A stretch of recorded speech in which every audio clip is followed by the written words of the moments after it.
Cleopatra was a woman like no other in history. She exerted a strong influence on the destiny of Rome, thanks to her love relationships with Julius Caesar and Mark Antony. But as not every end is happy, she had a tragic end. My name is Francisca, and welcome to the Myths and Curiosities channel. Already leave your like, subscribe to the channel, and activate the bell so you don't miss any notifications. Cleopatra was Queen of Egypt, the last ruler of the Ptolemies dynasty, who claimed direct descent from the Macedonian Alexander the Great and led Egypt to the height of its prosperity until it fell under Roman domination. But from the beginning, Cleopatra's life was not easy, and she never reigned alone. Immortalized by history and in movies, and having actress Elizabeth Taylor in the role of Cleopatra. Cleopatra was born in Alexandria, Egypt, in the year 69 BC. Daughter of Ptolemy XII, she was educated among the papyri in the Library of Alexandria. She knew Greek poetry, mathematics, and philosophy. She was fluent in 9 languages and was the only member of her dynasty to speak ancient Egyptian and read hieroglyphics. In addition, she knew ancient Greek and the languages of the Parthians, Jews, Medes, Troglodytes, Syrians, Ethiopians, and Arabs, and provided interpreters to greet, converse, discuss, and negotiate with representatives or leaders of other peoples. It is known that Cleopatra spent a lot of time in a kind of ancient laboratory. She has written several works related to herbs and cosmetology. Unfortunately, all of her books were lost in the fire of 391 AD when the Great Library of Alexandria was destroyed. In 51 BC, after the death of her father, Cleopatra ascended the throne of Egypt. Her father left the kingdom, in will, to his son Ptolemy XIII, then 10 years old, and to Cleopatra, providing for the marriage between them, according to tradition. 3 years after taking power, Cleopatra entered a civil war against her brother's ministers and faced serious palace intrigues against the plans of the royal advisors, who managed to remove her from the throne. She seduced 2 great Roman leaders, Julius Caesar and Mark Antony, thus gaining a reputation as a sensual woman who lived a long life.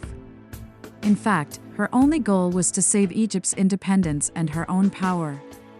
Cleopatra appears as an active figure in the political game, whose main intention was to prevent the disappearance of Egypt as an independent state, even if for that she had to manipulate men with her woman's weapons. Seductive and intelligent, Cleopatra decided to ask for help from Julius Caesar, dictator for life of Rome, the greatest Mediterranean power of the time, who had gone to Egypt chasing his rival Pompey, who, when he arrived there, was assassinated by advisors of the boy king to please the dictator. The story tells that Julius Caesar retired to his quarters to think about the best way to help Ptolemy. Days later, he received a rolled-up rug, and when he opened it he found Cleopatra, who, young, beautiful and smart, offered to him in exchange for helping his political pretensions.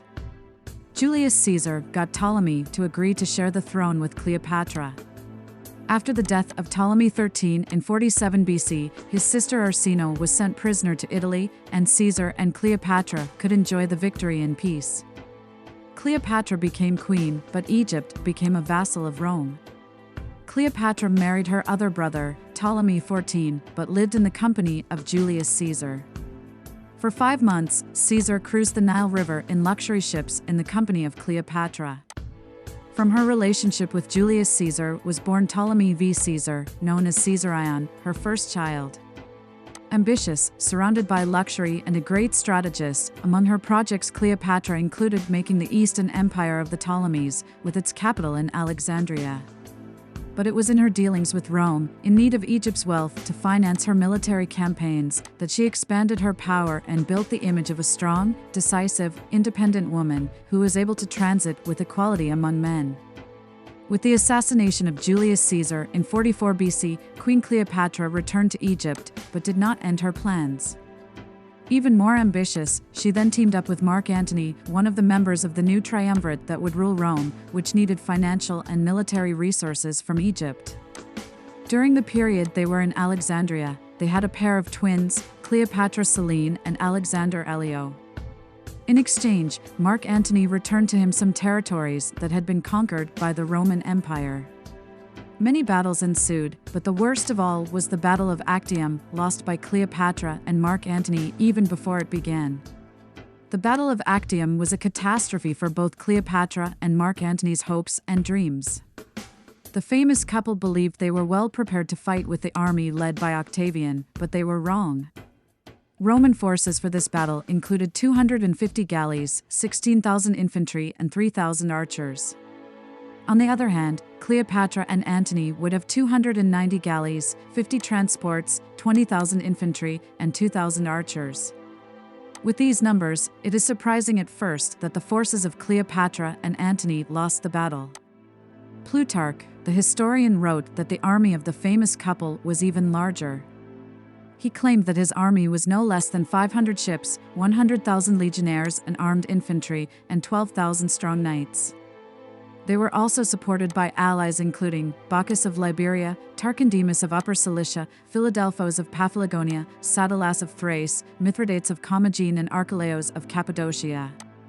Plutarch suggested that Octavian arrived on the battlefield with just 250 ships, 80,000 infantry, and 12,000 mounted troops. Different sources say that the navy of Mark Antony and Cleopatra consisted of 230 ships, 50,000 sailors, and 115,000 soldiers. At the same time, Octavian sailed east with 100 ships and 120,000 soldiers. Before the start of the Battle of Actium, Octavian's trusted man, Agrippa, joined him with 300 war galleys. When the two armies met in the Ionian Sea near the Actium Peninsula, the sheer size of Octavian's army terrified Cleopatra. Although she appeared to be well prepared, it worried her that her army, based in many different nations, did not feel strongly aligned with their leader. Also, the battle may have been lost due to a decision made by one of Mark Antony's generals, Quintus Dellius, before the battle. He defected to Octavian and brought all of Antony's battle plans to the future Roman emperor. This provided an unforeseen setback to the strategies of Antony and Cleopatra. Even the impressive amount of battle experience that Mark Antony possessed was not enough to defeat the leader of Octavian's army, which was also supported by strong advisors. The battle became the beginning of the end for Cleopatra and Mark Antony. Mark Antony gave up first. He became very anxious and lost the will to live. Marco Antonio made it clear to everyone that he did not let himself be carried away by the feelings of a commander or a brave man, not even by his own, but as someone in jest said that the lover's soul lives in the body. On the other hand, he was dragged by the woman as if he had incorporated himself into her and must go where she went.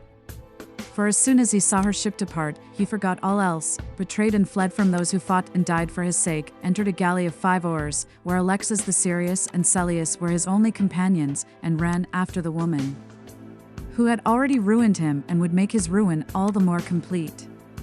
Cleopatra recognized him and signaled her ship, then Mark Antony came and was taken aboard. During the battle, at least 200 ships of Cleopatra and Antony were sunk or captured. Up to 5,000 of their soldiers were killed, but the Roman forces lost 50% fewer people in the battle. Preparing for this meeting at sea consumed most of Egypt's resources, and the treasury was empty. The couple, who lived in Alexandria's beautiful White Palace, were arrested. In less than a year after the battle, the world of Cleopatra and Mark Antony collapsed. The crown prince, Ptolemy Caesar, was assassinated and Mark Antony committed suicide. Cleopatra mummified him and soon after joined him in the afterlife. The kingdom of the last queen of Egypt became a Roman province in the following centuries. After the defeat, Antony and Cleopatra waited for the end in Alexandria. Apparently, Cleopatra spent her time investigating sweeter and deadlier poisons, testing their effects on death row inmates. She didn't have much time, as at the beginning of the year 30 BC, Octavian arrived in Egypt. The Egyptian queen, in a last attempt to save her kingdom, sent him her scepter and her diadem. Marco Antonio still tried to stop Octavio militarily, but, after being defeated, he committed suicide. Eventually, Octavius entered Alexandria and captured Cleopatra. He intended to display her in the triumph he hoped to celebrate in Rome. However, in a carelessness of her captors, Cleopatra managed to commit suicide. Tradition says that she did it with an asp that came to her hidden in a basket with figs. Although her corpse had stitches on one arm, no evidence of snakes was found, nor did doctors find any traces of any venom in her body. The myth, however, persisted. Most of Cleopatra's children met a tragic end. The eldest, Caesarion, was the result of her relationship with Julius Caesar. At the last moments, Cleopatra wanted to send him to India in the hope that he could return to Egypt later, but he was betrayed and handed over to Octavius, who executed him. She could not allow a natural son of Caesar to exist. With Mark Antony, Cleopatra had 3 children whose names demonstrate her will to. Linked to the Ptolemaic line, Alexander Helios, Cleopatra Selene, and Ptolemy Philadelphus. Orphaned by parents, they were transferred to Rome and raised by Ottavia, Octavian's sister and Mark Antony's legitimate wife. This guardianship seems to correspond to a political purpose, having at his disposal the children of 2 important lineages, one Egyptian, Cleopatra, and the other Roman, Antonio. Octavius was able to establish alliances with barbarian kings through marriages.